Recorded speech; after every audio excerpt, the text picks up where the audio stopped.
السلام علیکم۔ اسلامک 7 سوال میں آپ سبھی کا تہہ دل سے استقبال ہے۔ سوال نمبر 1، کون سا بادشاہ تھا جو کعبہ شریف کو گرانے آیا تھا لیکن ابابیلوں نے اس کی فوج کو تباہ کر دیا؟ جواب، یمن اور حبشہ کا بادشاہ ابرہہ۔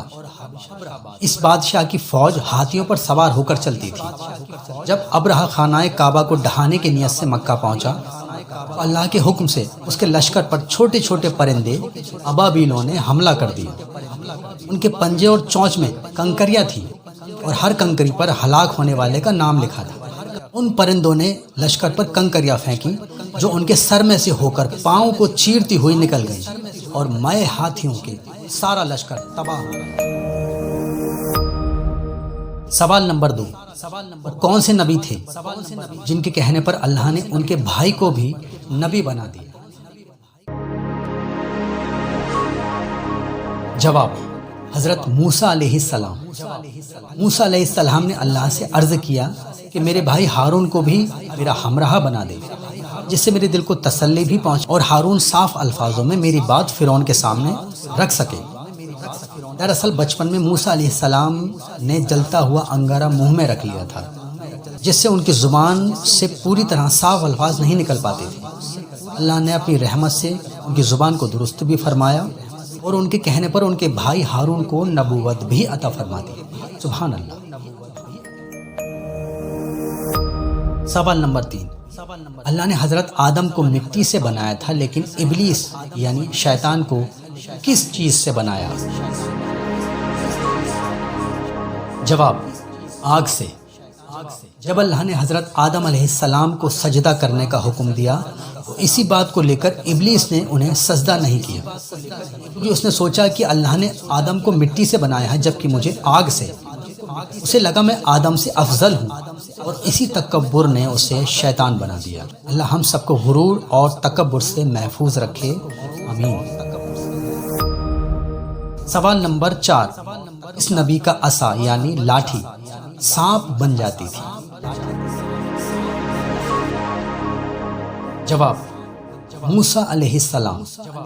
جب فرعون نے موسیٰ علیہ السلام کے سامنے سینکڑوں جادوگروں کو کھڑا کر دیا، سبھی جادوگروں نے میدان میں رسی اور لاٹھی ڈنڈے پھینکنا شروع کر دیے اور لوگوں کی نظر میں وہ سانپ بن گئے۔ ہزاروں سانپوں سے پورا میدان بھر گیا۔ فرعون بہت خوش ہوا، اسے لگا لاٹھی کا سانپ تو جادوگر بھی بنا سکتے ہیں، لیکن جب موسیٰ علیہ السلام نے اپنی لاٹھی پھینکی تو وہ اتنا بھیانک سانپ بن گئی کہ میدان میں موجود سبھی سانپوں کو نگل گیا اور اپنی دم پر کھڑا ہو گیا۔ اتنا بھیانک سانپ دیکھ کر لوگوں میں بھگدڑ مچ گئی، سینکڑوں لوگ کچل کر مر گئے۔ سبھی جادوگر یہ دیکھ کر موسیٰ علیہ السلام اور اللہ پر ایمان لے آئے۔ سوال نمبر 5، وہ کون سے غیر مسلم ہیں جو جنت میں جائیں گے؟ جواب، غیر مسلموں کی نابالغ اولادیں جو بالغ ہونے سے پہلے انتقال کر گئی ہیں، اللہ ان سب کو جنت میں مسلمانوں کا خدمت گار بنا کر بھیجے گا۔ سوال نمبر 6، کون سی عورت تھی جو حضور کے راستے میں کانٹے بچھانے کے لیے خود اپنے سر پر لکڑیاں اٹھا کر لاتی تھی؟ جواب، ام جمیل بنت حرم بن امیہ جو ابو جہل کی بیوی تھی۔ وہ حضور سے اتنی نفرت کرتی تھی کہ ان کے راستے میں کانٹے بچھانے کے لیے خود ہی لکڑیاں کاٹ کر سر پر رکھ کر لاتی تھی۔ ایک دن اللہ نے فرشتوں کو حکم دیا، فرشتوں نے اس کے سر پر رکھی لکڑیوں کو پیچھے کی طرف کھینچ لیا۔ لکڑیوں میں بندھی ہوئی کھجور کی رسی اس کے گلے میں لپٹ گئی اور دم گھٹنے سے اس کی موت ہو گئی۔